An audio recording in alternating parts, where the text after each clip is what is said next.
motive of our actions. And it seems certain that, however we may imagine we feel a liberty within ourselves, a spectator can commonly infer our actions from our motives and character. And even where he cannot, he concludes in general that he might, were he perfectly acquainted with every circumstance of our situation and temper, and the most secret springs of our complexion and disposition. Now this is the very essence of necessity, according to the foregoing doctrine. End of footnote 17. But to proceed in this reconciling project with regard to the question of liberty and necessity, the most contentious question of metaphysics, the most contentious science, it will not require many words to prove that all mankind have ever agreed in the doctrine of liberty as well as in that of necessity, and that the whole dispute, in this respect also, has been hitherto merely verbal. For what is meant by liberty when applied to voluntary actions?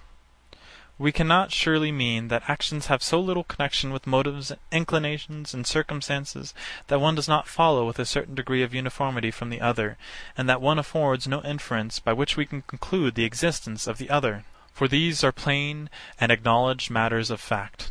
By liberty, then, we can only mean a power of acting or not acting, according to the determinations of the will.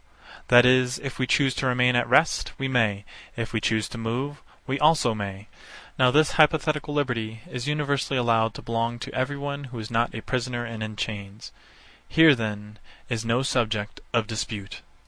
Whatever definition we may give of liberty, we should be careful to observe two requisite circumstances.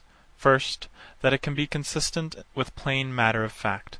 Secondly, that it be consistent with itself. If we observe these circumstances, and render our definition intelligible, I am persuaded that all mankind will be found of one opinion with regard to it. It is universally allowed that nothing exists without a cause of its existence, and that chance, when strictly examined, is a mere negative word, and means not any real power which has anywhere a being in nature. But it is pretended that some causes are necessary, some not necessary. Here, then, is the advantage of definitions.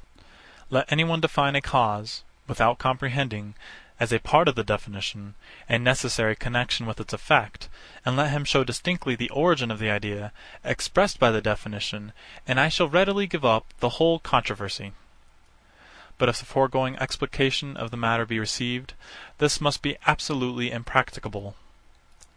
Had not objects a regular conjunction with each other, we should never have entertained any notion of cause and effect, and this regular conjunction produces that inference of the understanding, which is the only connection that we can have any comprehension of.